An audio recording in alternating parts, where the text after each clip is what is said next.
Welcome back, everybody. Let's take a break with Stephen Shamus. Welcome back, everybody. Thank you for joining us on our little corner of the world. Today is our 7th episode. That's it. Alex, I'm going to run out of fingers soon. I'm going to run out of fingers in 3 weeks, so maybe I'll pull out my toes. Yeah, that's it. Yeah.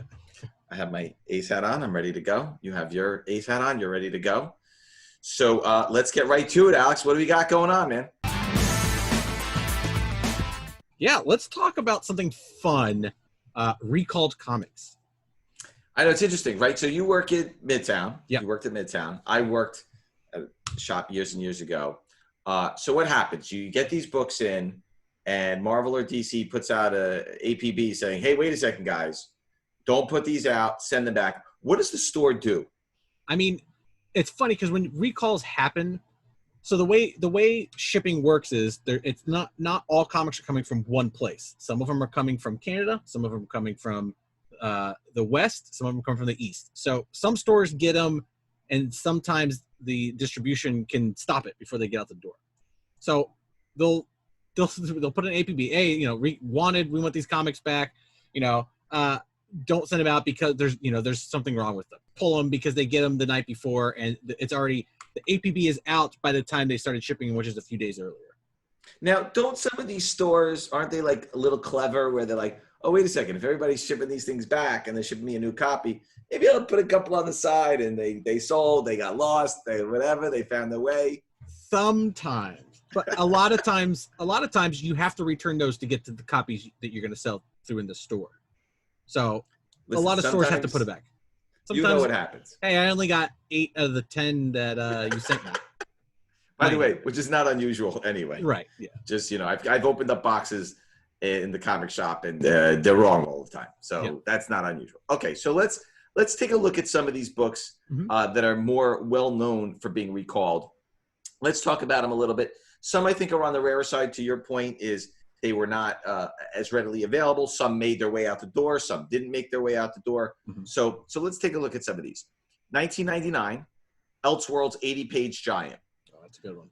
There are 24 blue label 9.8s, 3 yellow label 9.8s. There's actually one 10.0, which a 9.8 doesn't come up that often, but the last one sold for almost $900.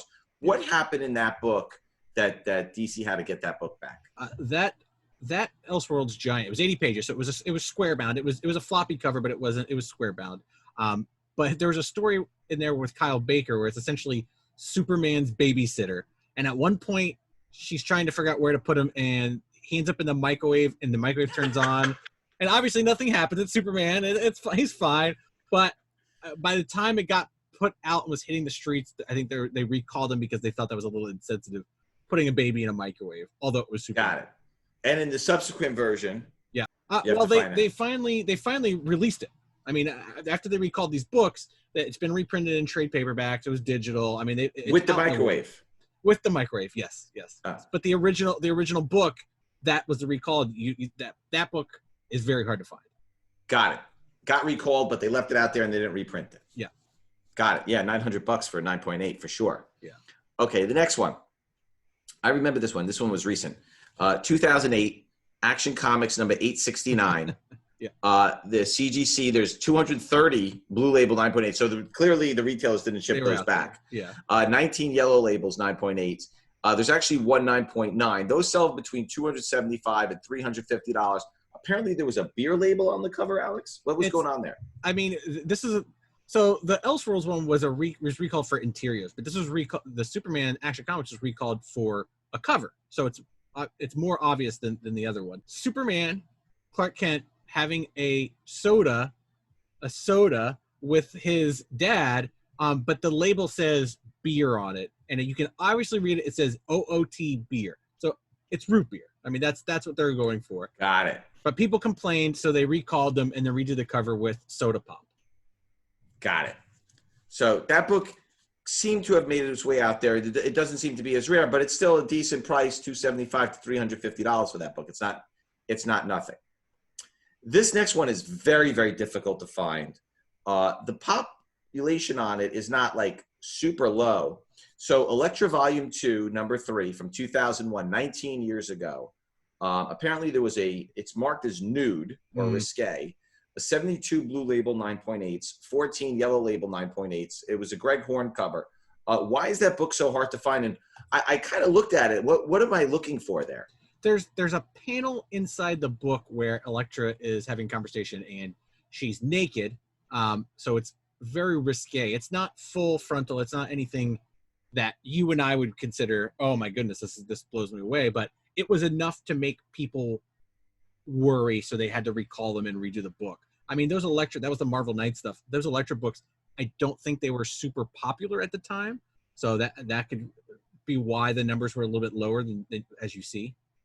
So if I'm looking at a copy through a box somewhere, is there a way for me to tell without having to open up the book whether it has been the recalled edition? No, you have to go. No, so you gotta. So that book, unlike the covers, yeah, right. That's probably contributed to the rareness of it. Yes. First of all, it's 19 years old. Like you said, it's not like the book is circulating around anymore.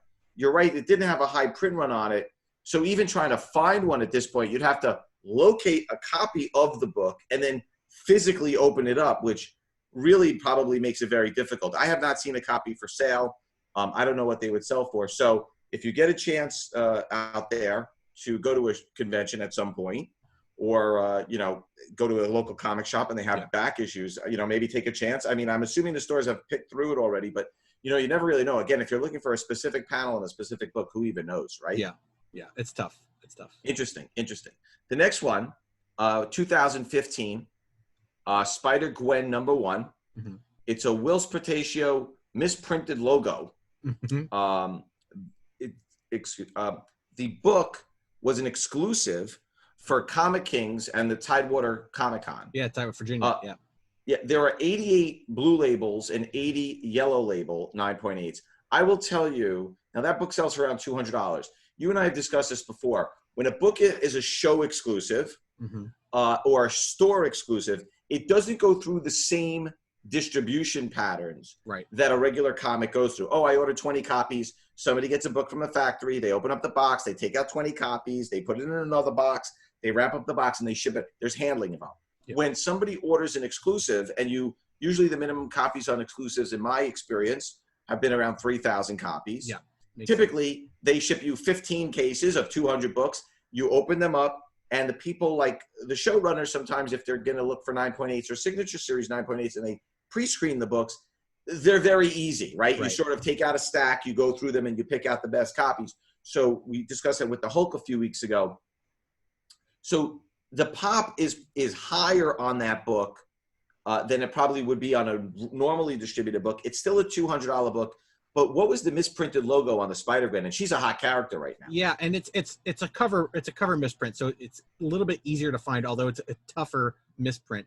So the regular version, the recalled version, if you will, has the logo for Marvel and the logo for Comics Kings, and it's a little bit dark on the background. It's almost like you don't see it as well. And then the regular version, the one that they put back out, it's much brighter with a whiter outline, and it pops from the cover. So if you had two of those books side to side, you could definitely see it.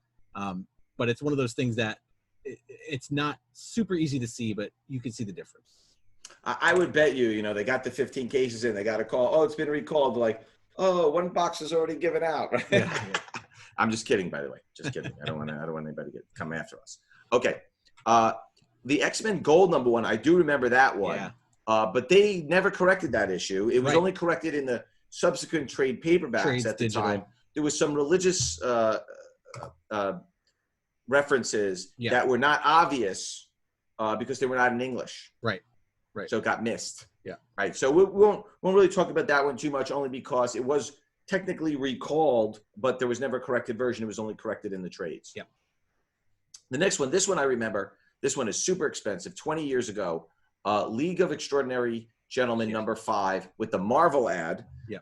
That book has 49.8 blue labels, 2 9.8 yellow labels, and that book consistently sells for $1,500 or more. Yeah. That was a Marvel ad that was not appropriate, apparently. Yeah, it was a fake. The League books, especially the first series, at the back, there's a lot of back matter. Sometimes there were short stories. A lot of times it was fake ads, like you would see in like old Golden Age or Silver Age comics. This one was kind of a dig at Marvel, and they decided to pull it right at the last moment. So they pulled them back and then sent ones without that ad. That's a tough one too. And again, if it wasn't for CGC putting on their actual labels, recalled edition, that's one that's an inside the book. You can't figure it out from the cover. So, if we didn't have that CGC on their labels of their sealed books would say that, you would never know unless you open the book. I will tell you, I do remember when that book came out, even though it's hard to believe it was 20 years ago. I do remember when that book came out, any retailer who got a copy was aware of that. Yeah. And was noting it at the time, selling it that way. Yeah. You would be very hard pressed to go to a show and find a copy of that, and then find that one with the ad in it. Yeah, that's not one that's going to slip in someone's collection. People knew they have it. Right. The next one was only from last year. Superman number 14 had an incorrect storyline in it. It sells for $50 to $100 at 9.8. There's 65 blue labels, only one yellow label. What was the storyline? It's not the incorrect story inside. It was the cover was the incorrect cover for that storyline, because it was like sorry. Okay, got it. It's because it was like Villains Month, and then the cover was just another cover. It wasn't the ones that was solicited. Got it. Now, obviously you weren't working in the store at that time, right? What did stores do with that book? Did they send it back? Did they keep a few copies? Or I think a lot of stores a lot of times kept a few copies, especially if you ordered heavy on it. And it's Superman and Supergirl, so they did order heavy on it, I'm sure. But again, that's another one is when you have collectors that are collecting their runs, a lot of guys collect for the story, a lot of guys collect for finishing runs. I have Superman from Silver Age to the modern age of comics. I think your collectors want the original cover for their collection anyways. Not a lot of them are really into the recalled. They don't care. They want what that book is supposed to be. Got it. All right, next up on our list is from 2008, 12 years ago. All-Star Batman and Robin. If you recall, there were two covers at the time. There was the regular version and then the incentive version. The regular cover, there are 161 blue label 9.8s, one 9.9, and then 114 yellow labels. I'm sorry, there's 16 9.9s. Mm-hmm. And then on the variant cover, there's 152 blue labels and 62 yellow labels. Wow. They sell for around the same amount of money, $100 to $125. That was a heavily ordered book. Yes. That title was very popular. The Frank Miller covers were very popular. I do remember that at the time. That's probably the reason why the dollar value is not as high on that book, is only because that book was one of the top selling books. That book had to be in the top 10, 5, 10 100, yes, at the time. 100%. What was the error in that particular book, Alex? So this is a weird one, because All-Star Batman and Robin was written by Frank Miller, art by Jim Lee. Super popular book, like you said. I mean, super hot. This was another take on Batman, kind of like what Marvel was doing with the Ultimate Universe. It was a new updated version, and it was a little bit more adult. It was a little bit more vulgar. There was a lot of curse words in this one, but what they were doing is they were taking the curse words and then blacking it out with a black strip across it. So it was still readable. It wasn't done. Unfortunately, for the recalled editions, the ink they used was more of a gray, so you could see the curse words through these censor bars. So right. The censor bars didn't work. Got it. Interesting. And then the last one that I wanted to talk about today, and by the way, for those fans out there, if we've missed something that's very important, just put it in the comments. We'll take a look at it. Yeah. We'll revisit it at a future show. We try to pull out the most popular ones, the ones that we're more familiar with, and talk about them. So the last one we want to talk about is Spider-Man Reign, REIGN, from 2007, number 1. Apparently there's some nudity in there. There were 202 blue labels, 31 gold label 9.8s. They sell for about $150. What was the nudity in Spider-Man Reign? That was in one of the panels. That was like a kind of like a Elseworld story for Spider-Man, or something where it wasn't in the regular canon. It was like a future version, and it was an older Peter Parker sitting on a bench nude. And you can see a little bit more than what you normally would in a comic. Why would they even do that? I don't know. How does it even happen, Alex? Draw attention. But yeah, they recalled those, and then they fixed it. They fixed that art. But a lot of those did make it out in the wild. there's always a fascination with these errors and misprints. You see it with sports cards. You've seen it with stamps over the years.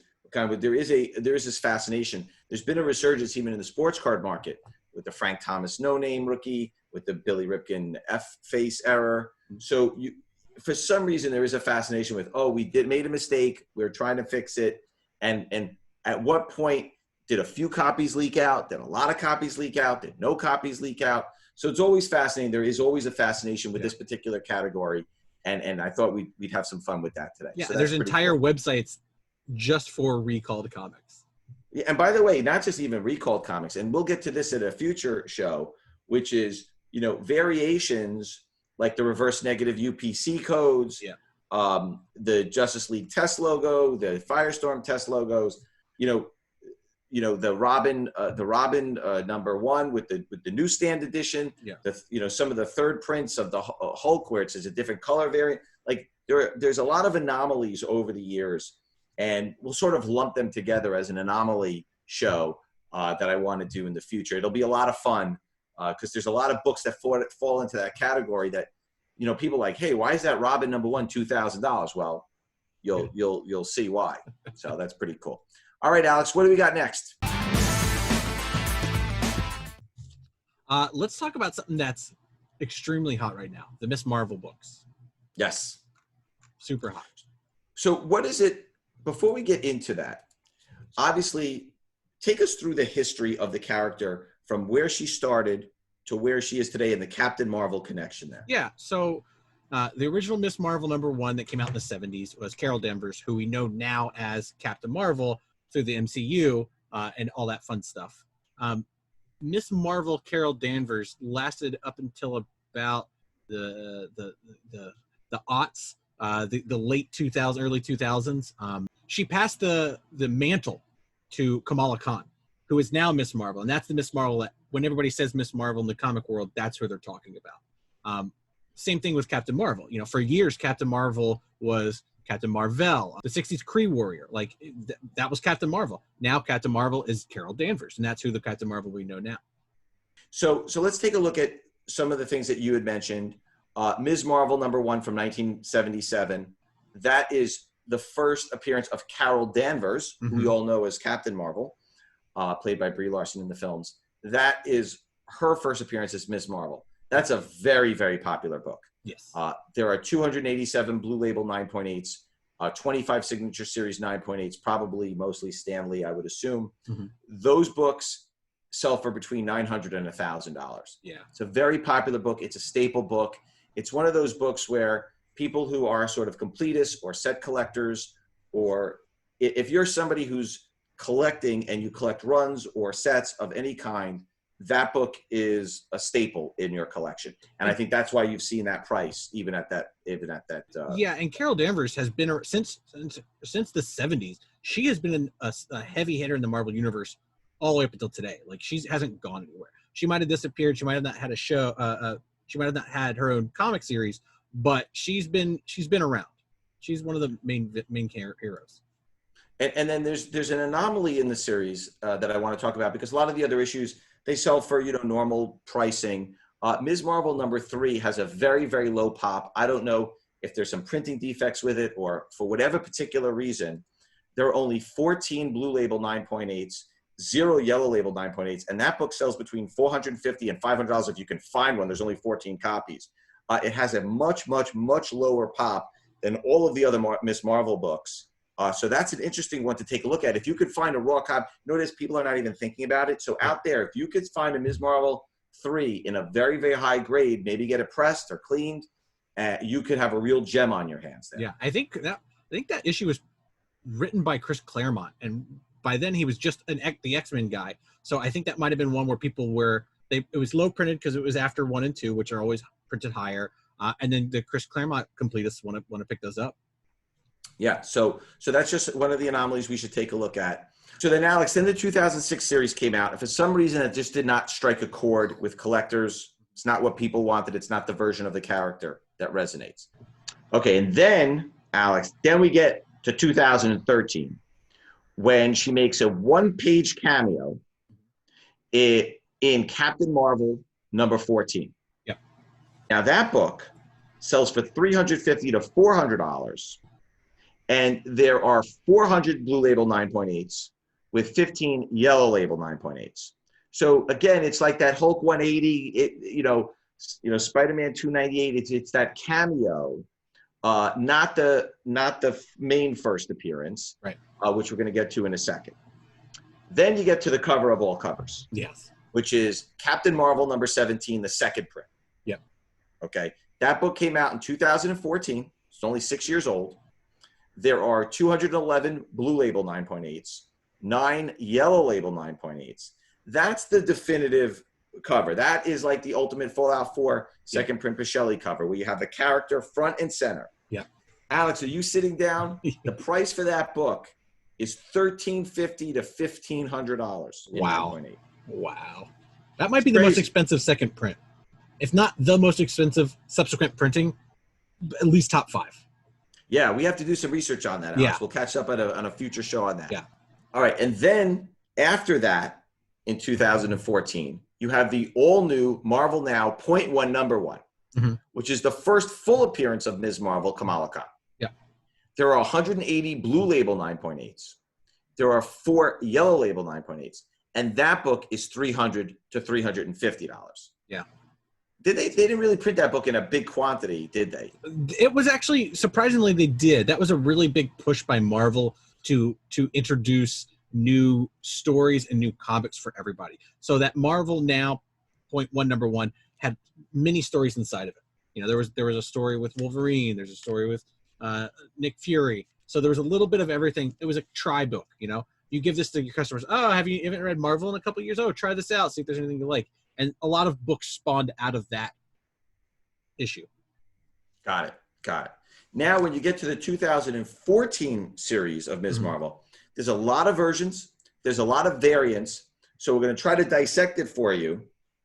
And, and some of these books are very, very low pop books and might be creeping up on you a little bit because they're 3rd, 4th, 5th, whatever printings, and there's no pop on them. And I wonder if they become like the Superman or the Hulk 377, like some of those titles, whereas like in a few years from now, all of a sudden everyone's like, hey, do you have the 5th print? Do you have the 6th print? Right. Or does it become like Batman the Killing Joke where it's just a different color and nobody cares, right? You don't really know. It could go either way. Yeah. So, but honestly, if you could pick up a book and you could probably pick them up at cover price, it's probably worth trying to get one and just getting it slab. What's going to cost you $25, $30, right? Worth it. Yeah. So the first print of number 1, there are 501 blue label 9.8s and 22 yellow label 9.8s. That is a $200 to $250 book consistently. Okay. The second print, there are only 9 blue labels and 0 yellow labels. The third print, 7 blue, 1 yellow. The fourth print, 6 blue, 1 yellow. Fifth print, the big donut. Wow. And sixth print, 3 blue and 1 yellow. So I got to tell you, I don't think that they printed that many copies of these 3rd, 4th, 5th, 6th printings. Gotta be. I mean, those could be sleeper books. Yeah. Out there. So if you go to a show or you see them or you go to a website, like you can probably buy those books for nothing. Yeah. So on the first issue, there were a lot of different variations. There was the McKelvey design variant. Love that one. Yeah, that's a good one. 60 blue labels, 3 yellow labels, sells for around $150. There's the 1 in 100 sketch cover by Arthur Adams. 63 blue labels, 35 yellow labels. That's a $250 to $300 book. Okay. There's a variant, the color variant of the Arthur Adams one. And for some reason, that book has a lower pop. So I think what happens with the sketch covers, and you know this too, is, and I don't know if they did this with the color ones, when they do the 1 in 100 books now, they put them in a bag and board and they sticker them over with the thing. Because I think Marvel was getting a lot of complaints and returns. Right. I'm just speculating. That they, if you order 100 copies and you get that book in and it's dinged, it's worthless, right? So, and just I know from my family's shop that you got to make sure that those incentives. So I think that those incentives can tend to come in cleaner in a normal high grade, like we were discussing with the convention exclusives. So the color version, there's 27 blue labels, 19 yellow labels, probably Arthur Adams' signature series. Yeah. Okay. Those sell for around the same price. They're very, very hard to find. 27 blue labels. And then there's the Sarah Pacelli sketch version, 26 blue labels, 6 gold labels, yellow labels. And that book is also very, very hard to find. So those last two, the prices are going to fluctuate a lot more. But I would tell you, if you get your hand on the Pacelli sketch version or the Arthur Adams color version, I would try to pick up a high grade and get that certified, because I think those are sleeper books. Low pop. The book is already 6 years old. Not going to be a lot of copies flying around. You could do really, really well. Okay, and then in doing my research, the last one that we take a look at is, get this.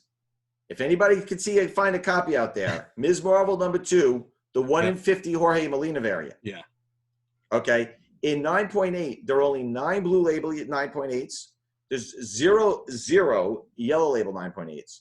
That book sells for $1,700 to $1,800 if you can find one. That's now, bananas. I would buy a raw copy, because even the 9.6s are pretty strong. Yeah.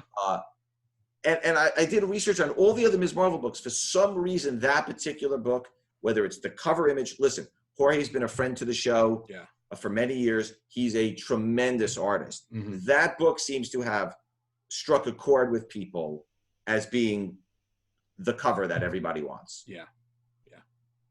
So that's just a very, very hard book to find. And I think we've given you a good cross-section of the Ms. Marvel books that you should be looking at. Yeah, definitely. All right, cool. What else we got, Alex? Let's talk about the next Disney Plus hit, because it's going to be Falcon and Winter Soldier. Great. So I think today we'll touch on Winter Soldier, and our next show, we're going to talk about the Falcon, because it's got a little bit more of a history, and I don't want to rush it. So on Winter Soldier, there's really 2 preeminent books. There's 2 books. That's the Winter Soldier. Yep. And I'm actually surprised that, given all the hype and all the excitement around Sebastian Stan's portrayal of the Winter Soldier and all the Marvel films, that these books actually don't sell for more money. Right. Yeah, it's actually shocking to me, especially the variant cover with Winter Soldier on it, which again, when you have those first appearances where they're on the cover, that is the key. So book came out in 2005, 15 years ago. Obviously, it was memorialized by Sebastian Stan, who is extraordinarily popular on the big screen. And now of course, they're going into the small screen for Disney Plus.